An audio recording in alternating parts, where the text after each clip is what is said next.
Hello, and welcome to Making It with Scott. Today we have a scroll saw project. We're going to be making this capybara key rack. This is one of my designs. There will be a link in the description so you can download it for free if you would like to make this yourself. All right, let's get to it. For this project, I'm going to be using 1/2-inch pine. And then for the top layer, I'm going to be using some bird's eye maple. This is 3/16 of an inch thick. If you wanted to use 1/4-inch plywood and 1/8-inch plywood, it would be perfect for this project as well. So we're going to start out by looking at the backer board first. So the backer board itself, we just have to cut this outside line. So we'll cut that, and then this is done.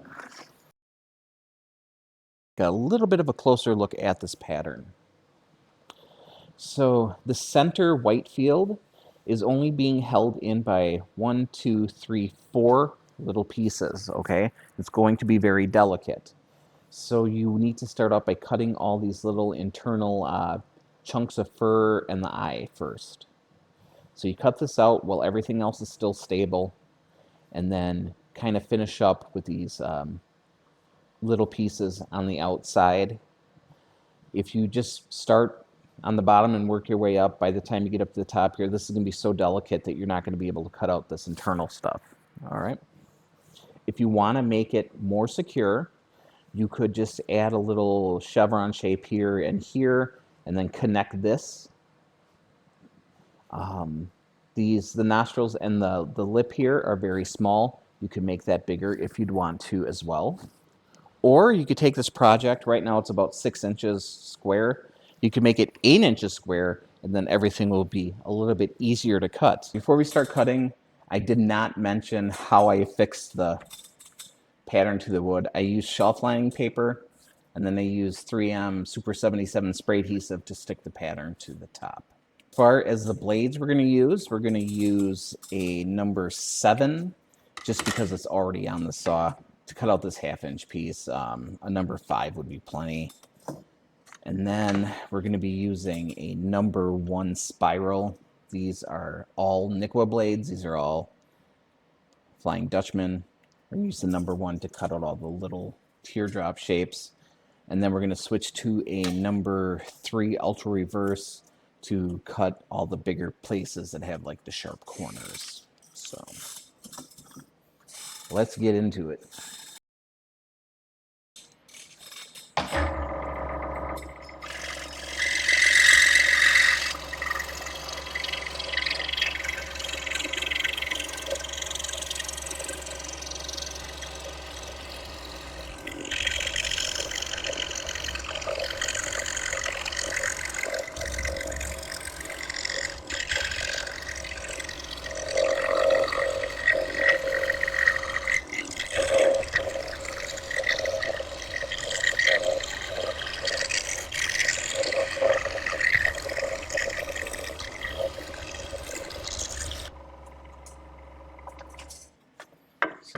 Since we use shelf lining paper, we can just peel it off.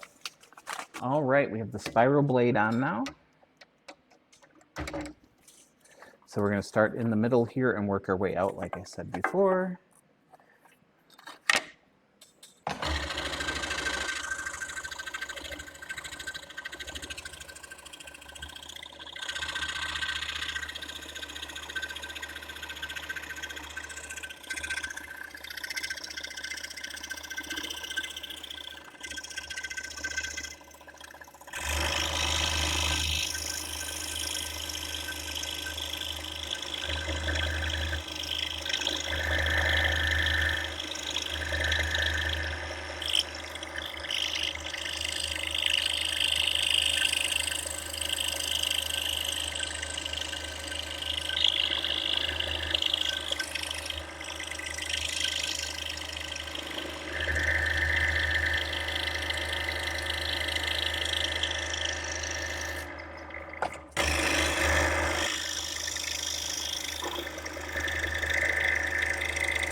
All right, so as far as the eyes go, I am going to switch to a flat blade as well as here. I just get a better finish.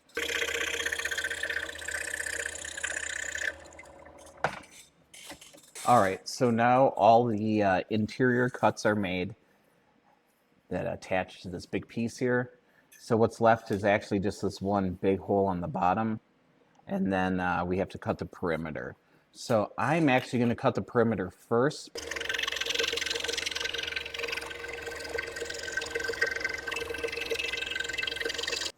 So the nostrils and the nostrils and the mouth are very, very delicate. We know this.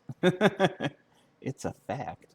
So we are gonna take our time cutting these out. They should be the last thing I cut out. So I think I'll come around, cut up the top here, and then kind of leave these for the end.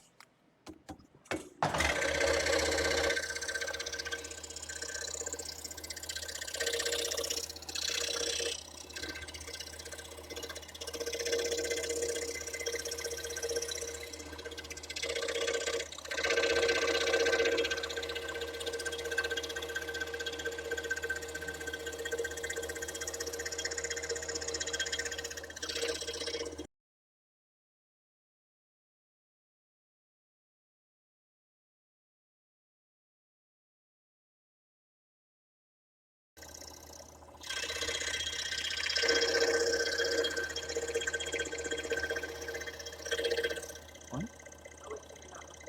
All right.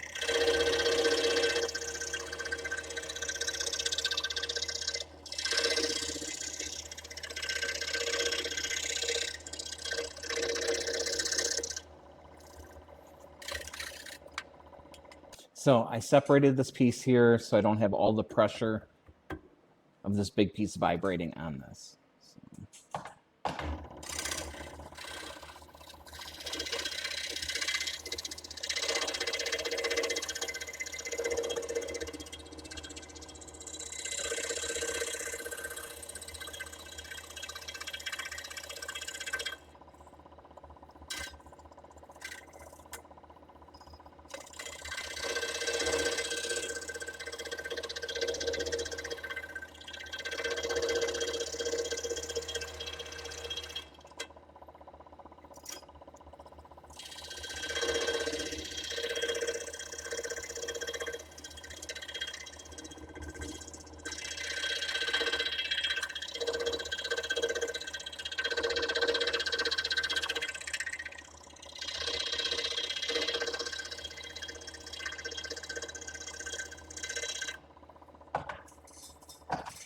All right, now's the time when we take a deep breath and we are going to tear off the paper. So I'll meet you back at the bench and we'll pull that paper off. All right, we're going to peel this off. We're going to be very, very gentle pulling this off. We're going to be supporting the wood as we pull the tape off.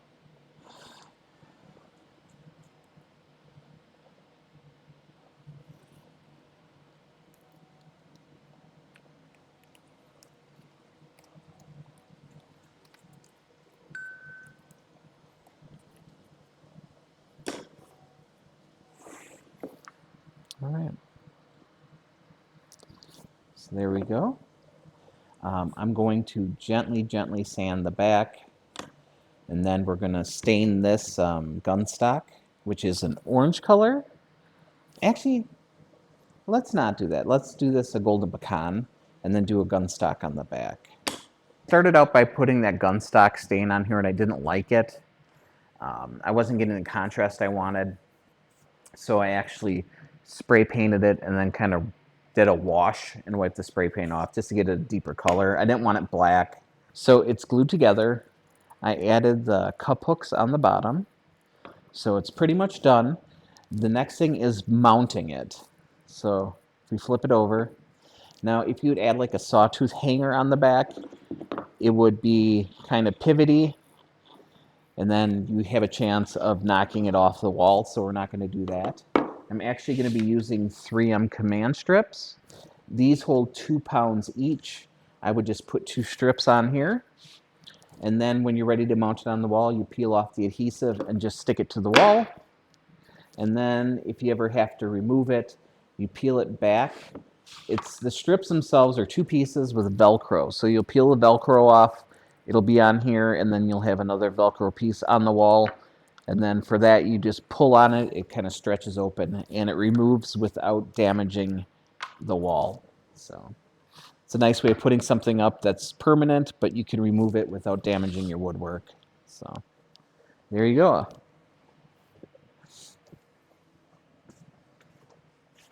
You made it to the end of the video. Thank you so much for watching the whole thing.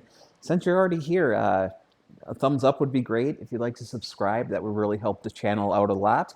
I do live stream a couple times a week, so if you want to click the bell, you'll be notified when I come on for that. Other than that, go make a capybara. And we'll see you in the next video. Have a good one.